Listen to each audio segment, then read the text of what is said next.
ఇప్పుడు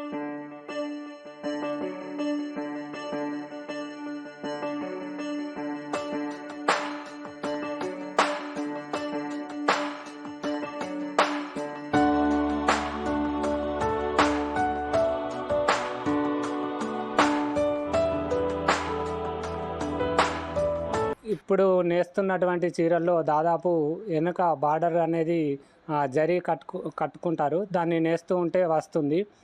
కానీ ఇప్పుడు మేము అదే 100 సంవత్సరాల కిందట చీరను మేము డెవలప్ చేసి నేయడం. ఇందులో బార్డర్ కూడా ఒక్కొక్క పీకు బార్డర్ పెట్టుకుంటూ నేయాలి. ఇది అప్పుడే 100 సంవత్సరాల కిందటే నేయడం నిజంగా కళకు చాలా చాలా గొప్ప అని ప్రశంసించదగ్గ విషయమే.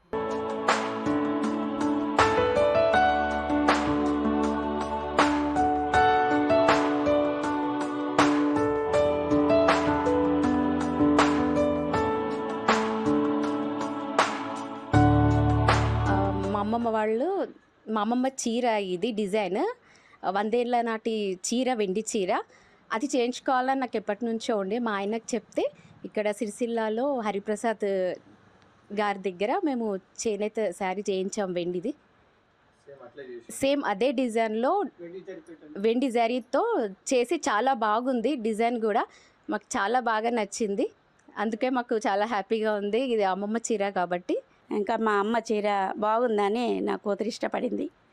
ఇంకా అదే చేయించుకుంటా, అమ్మమ్మ లేదు కదా, అది చేయించుకుంటా నేనని ఉద్దేశం. ఇక అదిగా మా అల్లుని చెప్తే మా అల్లుడు గారు ఇక్కడే చూసిండ్రు, ఫోన్లలో చూసి ఇక్కడికి వచ్చిర్రు. 100 సంవత్సరాల చీర.